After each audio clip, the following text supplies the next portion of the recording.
समात part heard होके अब थर्सडे के लिए ये प्रोसीडिंग्स एडजर्न हो गई हैं।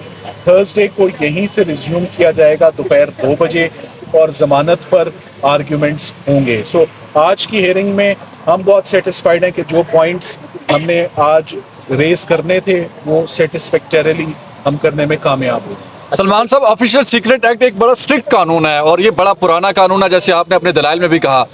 आप कितना उम्मीद हैं कि ये जमानत आसानी से आपको मिल जाएगी, क्योंकि कानून बड़ा स्ट्रिक्ट है? देखें, जिस केस में 3 प्रोसिक्यूटर्स अपॉइंट हुए हों, इसका मतलब यही है कि बहुत कुछ संभालने की ज़रूरत है। जिस केस को ओपनली ना ट्राई किया जा रहा हो और जेल के अंदर जो उसका सीक्रेट प्रोसीडिंग्स चल रही हों, ये बेस्ट इंडिकेटर्स हैं कि ये केस खोखला है। जिस केस में रिमांड ना दिया जाए, इससे पहले कभी कोई प्राइम मिनिस्टर, कभी कोई फॉरेन मिनिस्टर, ये foreign qualified seasoned experienced foreign minister हैं पाकिस्तान के, शाह महमूद कुरैशी साहब की तरफ मेरा इशारा है, तो इससे पहले कभी ऐसा हुआ नहीं। और सारे का सारा जो कानून है वो है एनिमी स्टेट के साथ ताउन करने पे। यहाँ पर ये कानून जो है दुश्मन मुल्क के लिए इसको रिजर्व किया गया है, आर्म्ड फोर्सेस की प्रोसिक्यूशन के लिए, मगर यहाँ पर इसको पॉलिटिकल एनिमीज इसका गलत इस्तेमाल कर रहे हैं और एक सियासी इंतकाम लिया जा रहा है, जो कि बड़ी वाज़ेह और ये बात अब सब पे यहाँ है कि अब तक तकरीबन खान साहब के ऊपर 40 से ज़्यादा मुकदमे हर FIR में उनकी ज़मानत हो चुकी है। सर, हाई कोर्ट और लोअर कोर्ट की अगर बात कीजिए, क्या इससे कबल भी नज़ीर होंगी कि शायद कि दोनों जगह एक साथ केस चल रहा है, तो लोअर कोर्ट को थोड़ा सब्र का मुजाहरा करना चाहिए? इसमें कानून तो क्या करना चाहिए। आज जब ये कानून पड़ा है, देखें सब्र का मुजाहरा तब हो जाता है जब एक ज़मानत पर फैसला हो जाता है तो काफ़ी हद तक गुब्बारे में से हवा निकल जाती है, केस की बैकबोन टूट जाती है।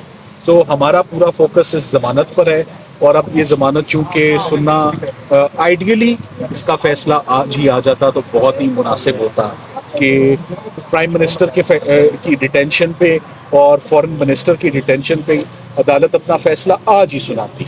मगर अब हम जज साहब ने अगर आज मुनासिब समझा कि आज इतने ही आर्ग्यूमेंट्स काफ़ी हैं, चूँकि वो सुबह मैं ज़रूर कहूँगा 9 बजे से काम कर रहे होते हैं, 4 बजे तक केस सुनना, ये एग्जॉस्ट होना एक नेचुरल फिनोमेना है।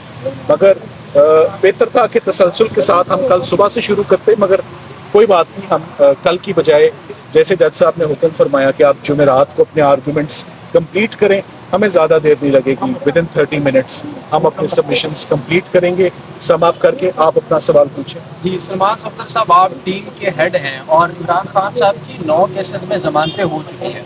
2 केसेस ऐसे हैं, नैब के तोशा खाना और जो अलकादर ट्रस्ट केस है, उसमें जमानत 10 अगस्त से खारिज होने के बाद अभी कुछ पिछले दिनों में अप्लाई की गई। इतना अरसा दरख्वास्त अप्लाई जमानत ना करने के पीछे क्या हिकमत है? इसके ऊपर बहुत तनकीद हो रही है, क्योंकि साइफर में अगर जमानत देर से मिलती है या नहीं मिलती तो उन केसेस में गिरफ्तारी का खदशा भरपूर है इस वक्त। देखिए वो केसेस, जो 2 केसेस हैं वो मैं हैंडल नहीं कर रहा। मेरे लिए ह्यूमनली पॉसिबल भी नहीं है कि मैं इतने सारे मुकदमात में मैं अकेला पेश हूँ। लाहौर भी केसेस हैं, मुख्तलिफ शहरों में भी हैं, इस्लामाबाद में भी एक अंबार लगा हुआ है केसेस का। सो उन केसेस में मुझे ये पता है कि आज नोटिसेस हो गए हैं केसेस में, और चूंकि एक फैसला आ गया है इस्लामाबाद हाई कोर्ट का, तो हम उम्मीद करते हैं कि वही फैसला फॉलो होगा उन केसेस में भी। पहले फाइल हो जाती तो मुनासिब था, बेहतर था, मगर अभी भी वो आ गई हैं तो उन पर नोटिसेस चूंकि हो चुके हैं, वो केसेस भी मेरिट्स पर ही डिसाइड होंगे। तो इंशाल्लाह आप देखेंगे कि बहुत जल्द बेहतरी की तरफ चीज़ें जा रही हैं। ये 9 मुकदमात जो बहाल हुए हैं, उनकी ये बुरी ज़मानतें, ये बड़ा खुशाइन बात है। इससे उनकी डिटेंशन और कन्फाइनमेंट सब्सटेंशियली कम हुई है और कटेल हुई है। Thank you very much.